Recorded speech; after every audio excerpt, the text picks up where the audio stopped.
Voilà, dans ce message, je réponds aux questions. Qu'est-ce que le jeûne et pourquoi faut-il jeûner?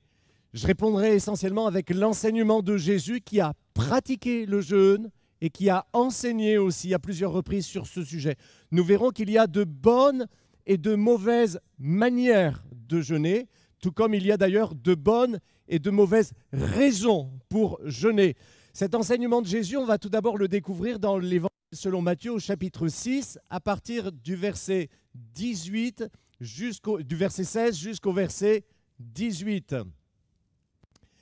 Lorsque vous jeûnez, ne prenez pas un air triste comme les hypocrites. En effet, ils présentent un visage tout défait pour montrer aux hommes qu'ils jeûnent. Je vous le dis, en vérité, ils ont leur récompense. Mais toi, quand tu jeûnes, parfume ta tête et lave ton visage, afin de ne pas montrer que tu jeûnes aux hommes, mais à ton Père qui est là dans le lieu secret, et ton Père qui voit dans le secret te le rendra. Et puis aussi dans l'Évangile selon Matthieu, au chapitre 9, à partir du verset 14 jusqu'au verset 17. Alors les disciples de Jean vinrent vers Jésus et dirent « Pourquoi nous et les pharisiens jeûnons-nous, tandis que tes disciples ne jeûnent pas ?»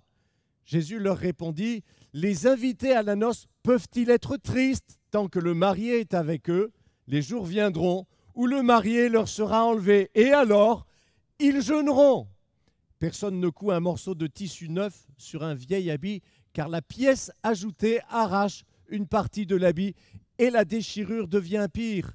On ne met pas non plus du vin nouveau dans de vieilles outres, sinon les outres éclatent, le vin coule et les outres sont perdues. Mais on met le vin nouveau dans des outres neuves et le vin et les outres se conservent. Tout d'abord, que signifie le mot jeûner? Le mot jeûne s'écrit d'ailleurs presque exactement de la même manière que le mot jeûne. Le contraire de vieux. La petite différence, c'est l'accent circonflexe, le petit chapeau sur le U. Il y a aussi la différence de prononciation entre le jeûne, contraire de vieux, et le jeûne. Le dictionnaire nous dit que jeûner consiste à s'abstenir d'aliments. Tout le monde au milieu de nous, à part les tout petits enfants, tout le monde a entendu parler du jeûne, par exemple, avec le ramadan. Et pour certains d'entre nous aussi, avec autrefois le carême. Le jeûne est donc pratiqué dans différentes spiritualités, du judaïsme au christianisme, de l'islam jusqu'à l'hindouisme. Pour ce qui est de s'abstenir d'aliments, mais cette fois-ci sans rapport avec la spiritualité, il y a aussi la grève de la faim que pratiquent ceux qui estiment ne pas être entendus dans leurs revendications et qui le font pour attirer l'attention sur leurs demandes. Il y a aussi le jeûne intermittent qui est utilisé par certains comme thérapie ou alors dans la pratique d'un régime, mais sans rapport avec la spiritualité. Les médecins débattent entre eux de l'efficacité ou pas de ce type de jeûne pour la santé. Ce n'est pas notre sujet aujourd'hui. Le jeûne biblique a un autre sens. Il consiste, pour un temps, à vous abstenir de toute nourriture comme une manière d'exprimer votre faim de Dieu. Vous vous écartez un moment, un temps, des récriminations, des réclamations de votre ventre, de votre corps, pour chercher Dieu. On sait que manger est un besoin vital. Vous avez besoin de manger. Sinon, au bout d'un certain temps, vous allez mourir de faim. Mais dans le jeûne, vous choisissez de ne pas vous nourrir tout de suite pour vous consacrer un temps plus ou moins long à la recherche de Dieu. Pendant ce temps, vous vous rappelez que le repas nourrit votre corps et remplit votre ventre, mais que vous avez d'autres besoins aussi à combler. Votre âme a des besoins. Elle a besoin d'être nourrie par Dieu lui-même. Dans l'évangile de Matthieu, chapitre 4, les premiers versets nous disent ceci. Jésus fut emmené par l'Esprit dans le désert pour être tenté par le diable. Après avoir jeûné 40 jours et 40 nuits, il eut faim. Le tentateur s'approcha et lui dit, « Si tu es le Fils de Dieu, ordonne que ces pierres deviennent des pains. » Jésus répondit, « Il est écrit, l'homme ne vivra pas de pain seulement, mais de toute parole qui sort de la bouche de Dieu. » Quand vous jeûnez, vous montrez que vous avez compris que votre vie ne se limite pas à votre corps et à ses besoins, mais que vous avez aussi un esprit qui lui aussi a des besoins. Et des besoins, les besoins de votre esprit ne peuvent pas être satisfaits par les nourritures de la terre. Dans le jeûne, vous montrez que vous vous attendez à ce que Dieu lui-même vienne répondre à ses besoins. Un jour, Jésus enseignait ses disciples, il jeûnait, et ses disciples ne savaient pas que le Seigneur était en train de jeûner. Alors ils sont venus lui proposer à manger. Et Jésus leur a dit ceci, c'est dans l'Évangile selon Jean, c'est au chapitre 4, versets 32 et 34. Jésus leur dit, « J'ai à manger une nourriture que vous ne connaissez pas. » Alors il dit, où est-ce que quelqu'un lui a apporté un repas ou bien « Ma nourriture, c'est d'obéir à la volonté de celui qui m'a envoyé et d'achever le travail qu'il m'a confié. » Le jeûne biblique peut prendre plusieurs formes. La forme classique du jeûne, c'est celle que Jésus a pratiquée quand il était au désert.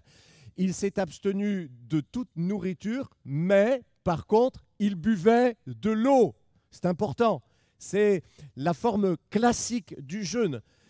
Maintenant, dans l'Ancien Testament, on voit qu'à un moment, Esther et le peuple juif ont jeûné pendant 3 jours et 3 nuits sans manger ni boire non plus. Mais c'était une circonstance exceptionnelle où le peuple était menacé d'une extermination imminente. Toujours dans l'Ancien Testament, Daniel a consacré un temps de sa vie, 3 semaines, 21 jours, à ne manger, est-il écrit, aucun mets délicat et à ne consommer ni viande ni vin. Et pendant ce temps, Daniel s'est adonné à la prière et au combat spirituel. C'est dans Daniel chapitre 10, verset 3. Alors ça, c'est intéressant pour ceux qui, au milieu de nous, et il y en a qui sont atteints d'une maladie qui est une contre-indication pour le jeûne, comme certains diabètes dans lesquels il ne faut absolument pas que la personne soit en hypoglycémie. On s'aperçoit donc qu'il n'y a pas une forme unique et codifiée du jeûne biblique. C'est assez varié. Il n'y a pas donc de règles absolues en la matière. C'est totalement différent du ramadan, par exemple, dans lequel tout est codifié. Il est interdit de manger, de boire et d'autres choses encore, du lever jusqu'au coucher du soleil.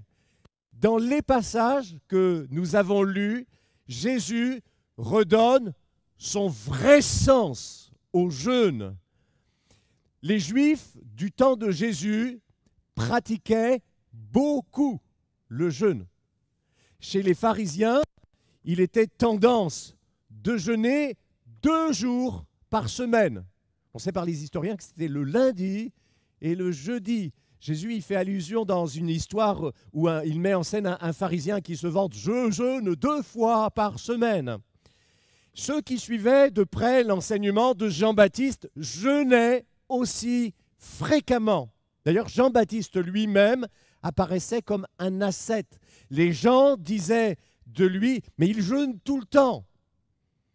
Et il ne boit presque jamais de vin. Il doit être possédé. À côté d'eux, les pharisiens, les disciples de Jean-Baptiste, à côté d'eux, les disciples de Jésus faisaient figure de ripailleurs parce qu'ils ne respectaient pas les jours de jeûne.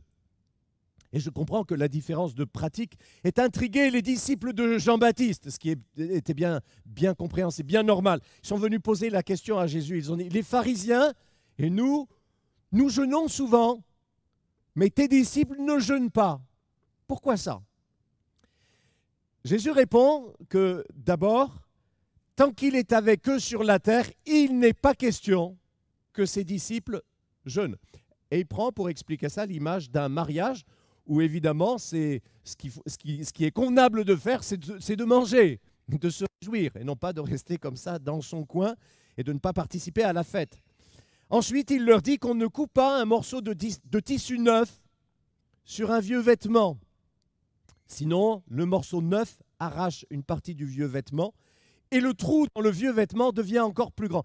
Ici, Jésus est en train de leur enseigner que l'Évangile est radicalement différent de toute religiosité humaine. Le vieil habit, c'est la religiosité humaine. Et l'Évangile, c'est une petite pièce qu'on va rajouter dessus, un petit morceau de tissu. Ah non. Il faut d'abord une rupture d'avec la religiosité des hommes. On ne coupe pas l'Évangile par-dessus les habits de la religion. Il faut d'abord quoi? Il faut d'abord une nouvelle naissance qui introduit l'esprit de la personne qui est sauvée, qui est régénérée, dans une nouvelle relation avec Dieu. Et dans cette nouvelle relation avec Dieu, la personne née de nouveau va pratiquer de la piété, la prière, le jeûne et d'autres choses encore, mais dans un esprit nouveau, avec leur vrai sens. La nouvelle naissance, comme un habit nouveau, vous introduit dans une vraie relation avec Dieu, qui est aussi comparable à une outre neuve. Et dans cette outre neuve, Dieu versera le vin nouveau de la vie de l'esprit pour vous permettre de vivre la grâce. Alors, au milieu de nous, il y a des bien-aimés à qui Dieu s'est révélé alors qu'autrefois, ils faisaient partie d'autres traditions religieuses. Par exemple, celle de l'islam. Ces gens avaient une pratique régulière de jeûne, un jeûne difficile, le ramadan. Et le Seigneur les a conduits à abandonner cette tradition religieuse du jeûne parce que ce jeûne-là n'a pas de puissance à ses yeux. Un peu comme la rupture que Jésus a marquée pour ses disciples qui mangeaient tranquillement alors que les autres jeûnaient à côté d'eux. Cela dit, l'enseignement de Jésus est que le jeûne est valable pour la nouvelle alliance parce qu'il dit ceci. Mais quand je ne serai plus présent physiquement avec mes disciples, là, vous verrez, ils jeûneront. Seulement, nous ne jeûnons pas dans le même esprit que celui de l'ancienne alliance ou celui des autres religions. Et nous jeûnons avec un cœur nouveau et dans une vie nouvelle, des motivations nouvelles. Ça n'a rien à voir. C'est le jeûne biblique. Donc Jésus n'annule pas la pratique du jeûne. Il lui donne un nouveau sens. Il lui donne son vrai sens. C'est l'Évangile. Pour résumer, le jeûne de l'Ancien Testament, essentiellement, c'est un jeûne d'humiliation. Par exemple, c'est dans le livre du Lévitique, au chapitre 16, je crois au verset 10, non, verset 29, et la loi ordonnait que le jour où on accomplissait le rite du grand pardon, les Israélites, pendant toute la journée, devaient jeûner pour humilier leur âme et s'abstenir de toute nourriture. Le jeûne de l'Ancien Testament, essentiellement, est un jeûne d'humiliation. Tandis que dans la Nouvelle Alliance, le jeûne est plutôt un jeûne de consécration à la prière. C'est différent. Nous laissons pour un temps les demandes de notre ventre. Mais j'ai faim. Oui, on sait, on a faim, mais ce n'est pas seulement le temps du repas qui est mis à part. C'est aussi la nourriture que nous laissons de côté parce que nous nous consacrons à rechercher Dieu. Et avec notre corps soumis à ce manque, ce régime temporaire, notre esprit va en quelque sorte se libérer de ces contingences, chercher Dieu et le trouver d'une manière plus forte. L'abstinence de nourriture donc a son importance parce que le jeûne est un effort pour chercher Dieu. Alors beaucoup de chrétiens d'aujourd'hui, pas vous mais d'autres, rejettent, au nom de la grâce, rejettent toute notion d'effort. Mais c'est parce qu'ils comprennent mal la parole de Dieu, ils comprennent mal aussi ce qu'est la grâce. Pour les apôtres dans l'Évangile, voilà quel était le sens de la grâce. La grâce, c'est la bonne nouvelle du pardon que Dieu nous accorde sans que nous n'ayons rien à y faire, à y ajouter, sans restriction, sans que nous ayons le moindre mérite à présenter, ce qui de toute façon serait impossible pour obtenir le salut. La grâce est aussi la promesse de son aide pour justement nous permettre de vivre la vie nouvelle, avec la nouvelle nature qu'il nous a donnée. Ainsi pour les apôtres, puis pour tous les vrais chrétiens. Par exemple, les réformateurs qui ont remis à l'honneur le principe de la grâce, mais qui l'ont parfois payé de leur vie. Ah oui, la grâce était un enseignement qui les poussait à vivre pour Jésus, et s'il le fallait, à mourir pour Jésus. Donc la vraie grâce, la grâce selon la parole de Dieu, ce n'est pas plus d'efforts. Non, la vraie grâce nous libère pour servir Dieu joyeusement, avec une nouvelle puissance, celle de l'Esprit de Dieu, sans une contrainte légaliste. Mais nous faisons de la grâce un prétexte pour rejeter toute idée d'effort et pour vivre sans contrainte. C'est pourquoi la pratique du jeûne est passée à la trappe dans la pratique de la majorité d'entre nous. Rassurez-vous, je ne vais pas faire de sondage ce matin. Mais c'est aussi pour cela qu'il nous manque la puissance pour faire la différence dans notre génération. Jésus a dit, si mes disciples vont jeûner, ah oui, mais pas comme vous, avec d'autres motivations, avec un autre esprit, mais ils ne vont pas le faire tant qu'ils ne l'auront pas compris. Donc oui, le jeûne fait partie d'une vie chrétienne forte, triomphante. Pour Jésus, c'est la vie chrétienne normale. Seulement entre l'ancienne façon de jeûner, religieuse, par tradition, par rite, et la nouvelle façon de jeûner selon l'Évangile, Jésus a apporté une bouffée d'air frais. Il a fait souffler le vent de l'ouverture, de la vie nouvelle, la nouvelle naissance. Question. Vous jeûnez comme Jésus l'a enseigné à propos de ses disciples? Si, mes disciples, ils vont jeûner. Non pas dans une coutume où nous nous surveillons les uns les autres, ou bien en nous comparant les uns aux autres. Moi, j'ai jeûné 4 jours, moi, j'ai jeûné 10 jours, moi, j'ai jeûné 30 jours.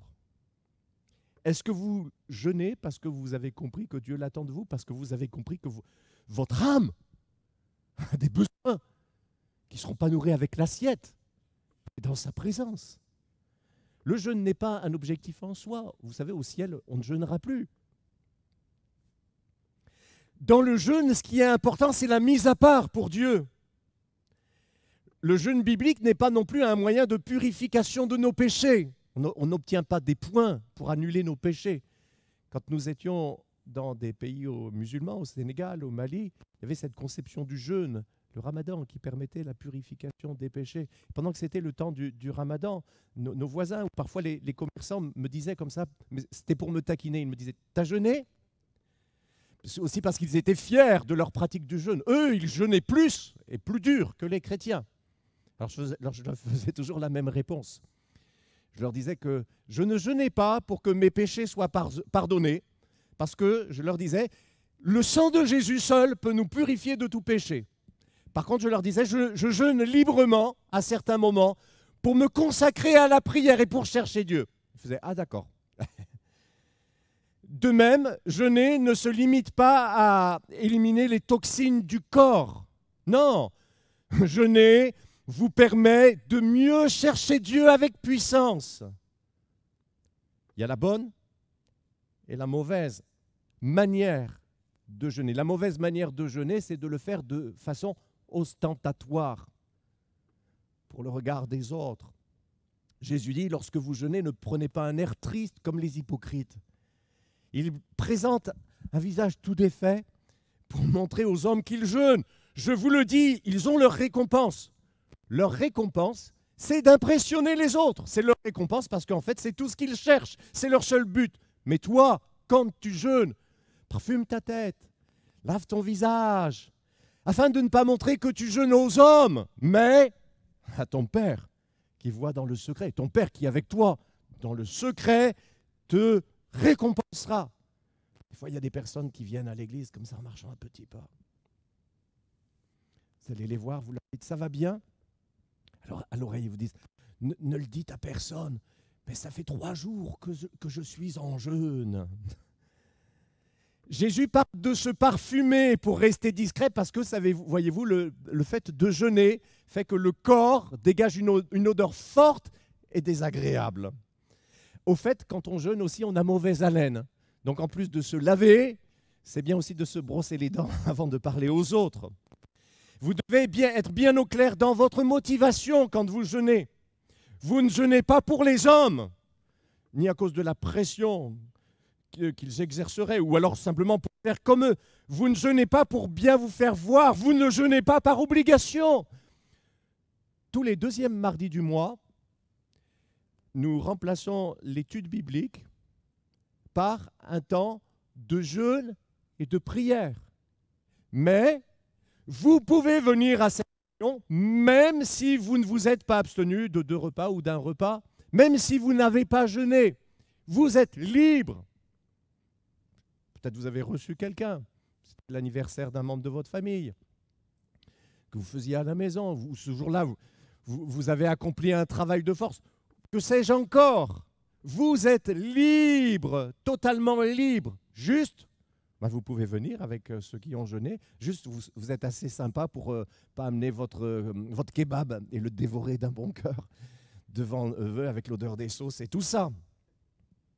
Nous rejetons toute piété légaliste, faite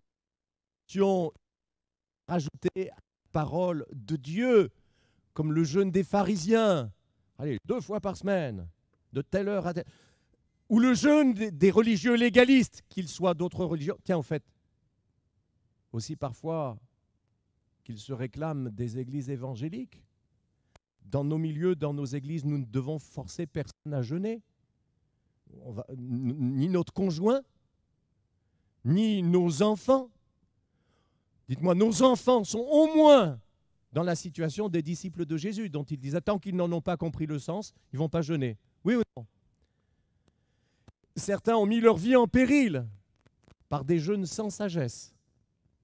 Certains ont mis leur famille en péril. J'ai eu connaissance de drames dans des milieux évangéliques. Mais le vrai équilibre intégrera la pratique, la discipline spirituelle du jeûne. N'oubliez pas que Jésus a dit, si mes disciples vont jeûner, oui, c'est pour cette raison que vous allez jeûner. Et quand il a enseigné sur le sujet du jeûne secret, le jeûne discret, il n'a pas dit « si tu jeûnes », comme si c'était une option. Il a dit « quand tu jeûnes ». Quand tu jeûnes. Parce que pour Jésus, c'est évident que ses disciples, ses enfants, c'est un fait établi, qu'ils vont jeûner, qu'ils jeûnent pour chercher Dieu et pour avoir la récompense de trouver Dieu. C'est comme ça que vous vivrez vos jeûnes. Alors une autre manière de mal jeûner, c'est de le faire en nous laissant aller à nos mauvais penchants. Comme on restreint d'un côté, on donne libre cours de l'autre. Il faut savoir que quand vous privez votre corps de nourriture, il y a une irritabilité naturelle plus grande. C'est comme ça, hein, c'est physiologique, parce que vous êtes en hypoglycémie.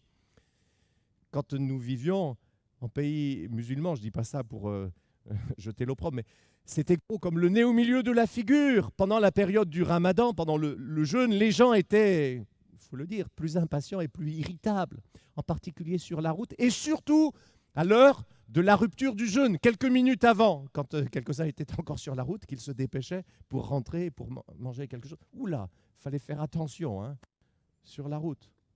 C'est pourquoi, comme tout le pays, comme les musulmans, moi aussi j'étais pressé que le ramadan se termine, pour que la vie en société, aussi la conduite sur la route, redevienne plus apaisée. Et quand c'était la fin du ramadan, comme les autres, je faisais « ouf, à l'année prochaine ». Nous ne devons jamais nous dire que parce que nous jeûnons quand même, nous avons le droit d'envoyer paître les autres. Ou alors que parce que vous avez jeûné, vous auriez le droit de dire à quelqu'un ces 4 vérités, soi-disant, sans respect.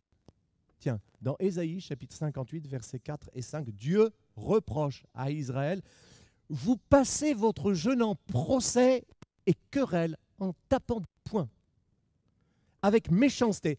ce n'est pas par des jeûnes comme ceux d'aujourd'hui que vous ferez entendre vos prières là-haut. Et c'est là le jeûne auquel je prends plaisir. Le jeûne n'a aucune valeur si c'est juste une habitude qui ne change pas nos vies, nos âmes, pour les rendre plus semblables à Jésus, et si ça n'adoucit pas notre cœur. On peut aussi, pour de mauvaises raisons, à un certain moment, vous pouvez vous entêter dans un mauvais sujet de prière. C'est votre idée, mais ça ne correspond en rien à la volonté de Dieu. Je le dis sans jugement, ça m'est arrivé. Et vous pensez qu'à force de jeûner et prier, vous ferez bouger le bras de Dieu. Mais Dieu ne bougera son bras que s'il le veut bien. Une fois, les adversaires de Paul s'étaient engagés par serment à ne rien manger ni boire tant qu'ils ne l'auraient pas tué. Sauf que Dieu a protégé son serviteur Paul. Donc j'imagine qu'ils ont trouvé un moyen de se faire délier de leurs vœux.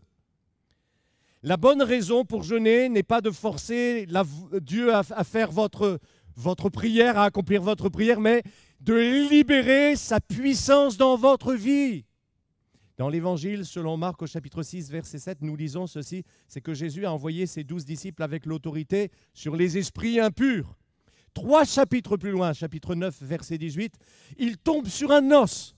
Il n'arrive pas à libérer un enfant, il n'arrive pas à chasser un esprit qui rendait un garçon sourd, muet. Et quand Jésus arrive, après les disciples, lui, d'un mot, il chasse l'esprit mauvais et l'enfant se met à parler et à entendre. Les disciples lui demandent, pourquoi est-ce que nous n'avons pas réussi à chasser cet esprit, tandis que toi, tu l'as fait comme ça? Et Jésus leur répond en Marc, chapitre 9, verset 29, « Cette sorte d'esprit ne sort que par la prière. » Certains manuscrits du Nouveau Testament, mais pas tous, font ajouter à Jésus les mots suivants. Cette sorte d'esprit ne sort que par la prière et par le jeûne. C'est l'un des rares passages du Nouveau Testament pour lesquels il y a un doute, mais c'est un détail, hein, un doute sur le texte original. Mais peu importe que les mots « et par le jeûne » soient authentiques, qu'ils aient été dits par Jésus ou qu'ils aient été rajoutés par la première Église, l'idée de base est la même. Il y a parfois des combats spirituels où l'intensité de la vie de prière fera la différence. Jésus, lui, a commencé sa mission en jeûnant 40 jours et 40 nuits. Et de temps en temps aussi, comme nous l'avons vu, il jeûnait aussi à la différence de ses disciples. Donc il avait une vie de prière forte et intense, nourrie par le jeûne. Et lui, quand il a été confronté à cet esprit mauvais, bon, c'est qu'il était le Fils de Dieu, mais avec cette puissance de l'esprit qui couvrait sa vie, immédiatement, il a eu l'autorité de le chasser. Le jeûne vous fait entrer dans une dimension plus forte de la prière et de l'autorité spirituelle. C'est une bombe atomique spirituelle. Voilà pourquoi vous allez jeûner. Pourquoi nous jeûnerons ensemble? Essentiellement, il y a 2 types de jeûne. D'abord, le jeûne personnel, c'est celui dont Jésus parle quand il dit que ce jeûne-là doit rester secret entre notre Père céleste et nous. Comme aussi celui qu'il a pratiqué lui-même, il était seul au désert pendant 40 jours avant de commencer sa mission et d'être revêtu de la puissance du Saint-Esprit. Toute personne en bonne santé peut jeûner. Il y a parfois des contre-indications médicales, j'en ai parlé tout à l'heure. Mais on doit respecter quelques règles de bon sens. Si vous vous apprêtez à jeûner, par exemple, pour plusieurs jours, je vous déconseille fortement, pas de fêter ça, mais de vous consoler avant votre jeûne en faisant un repas comme ça. Ça ne fera que rendre votre jeûne plus difficile. Et si vous avez jeûné plus que quelques jours, il ne faut pas non plus vous remettre à manger en engloutissant des quantités astronomiques. Il faut vous réalimenter progressivement. Et plus le jeûne aura duré longtemps, plus il faudra prendre quelque chose de léger pour le rompre et vous remangez par petites quantités. Ensuite, il y a le jeûne collectif. Comme dans l'histoire d'Esther, dans l'Ancien Testament, quand les Israélites qui étaient dans l'Empire perse ont jeûné tous ensemble, ils se sont passés le mot et pendant 3 jours, ils ont imploré Dieu et qu'en réponse à ce jeûne, le Seigneur les a délivrés du génocide imminent qui les menaçait et même à retourner la situation en leur faveur d'une manière extraordinaire. Jeûne collectif aussi dans les églises du Nouveau Testament. Dans Actes chapitre 13, versets 1 à 3, nous voyons que les responsables de l'église d'Antioche, en Syrie, étaient réunis ensemble pour servir Dieu dans la prière et dans le jeûne. Et pendant qu'ils consacraient ce temps ensemble et qu'ils jeûnaient ensemble, le Saint-Esprit a parlé clairement afin de les faire entrer dans une nouvelle dimension, plus exactement, afin de libérer Paul et Barnabas pour leur voyage missionnaire. Quand j'étais pasteur dans mon premier poste, je vais faire comme Jean Verdier, quand j'étais jeune pasteur, nous avions organisé 3 jours de jeûne et prière avec l'Église. Et je me souviens, j'avais dit à l'Église, on ne fait pas ce jeûne-là pour un exaucement précis, mais on le fait pour chercher Dieu ensemble. Parce que Dieu a promis que ceux qui le cherchent vont le trouver. C'est une promesse du Seigneur. Et donc on a fait le jeûne, et puis après on a pris ensemble quelques tisanes, quelques gâteaux, on est parti chez nous, on l'a fait librement, certains mangeaient un petit peu le soir. Et dans les jours qui ont suivi ce jeûne et prière, Dieu a enclenché une série de victoires qui ont changé la donne pour notre Église. Des âmes nouvelles, en plus grand nombre, ont commencé à venir et l'Église aussi est passée à un niveau supérieur, puisque à travers ces personnes et d'autres encore, des capacités nouvelles sont venues dans l'Église. Et puis alors que nous cherchions un local depuis longtemps, nous avons pu acheter pour l'Église un beau local. Pourquoi ? Parce que nous avions cherché le Seigneur avec unité dans le jeûne et la prière. Il nous a entendus et il nous a récompensés. Le jeûne fait partie de la vie chrétienne de base. Nous le voyons à travers l'enseignement de Jésus. Puis avant de l'avoir enseigné, Jésus le vivait. Nous le voyons aussi à travers l'exemple des églises du Nouveau Testament qui pratiquaient le jeûne ensemble. Ce n'est pas agréable pour la chair de jeûner. Oui, mais moi j'ai faim. Oui, on sait. Mais Jésus dit que si vous jeûnez avec de bonnes dispositions, votre Père dans le ciel vous verra. Il le voit et il va vous récompenser. Est-ce qu'il y a des difficultés sur lesquelles vous butez? Peut-être toujours les mêmes. Je vous invite à chercher Dieu encore dans le jeûne et la prière. Amen. Merci de nous avoir suivis sur notre chaîne YouTube. Vous avez aimé cette vidéo? Alors je vous invite à mettre un pouce bleu ainsi qu'à vous abonner. La vision de notre Église, c'est le salut en Jésus, car lui seul sauve. Alors si vous souhaitez en savoir plus, ou si vous avez des questions, contactez-nous par mail ou sur notre site www.eglisealana.fr. Pour assurer sa mission, l'Église fonctionne par la générosité de ses membres. Vous avez la possibilité de nous soutenir par vos dons en cliquant sur le lien qui se trouve dans la description de cette vidéo. À très bientôt et que Dieu vous bénisse.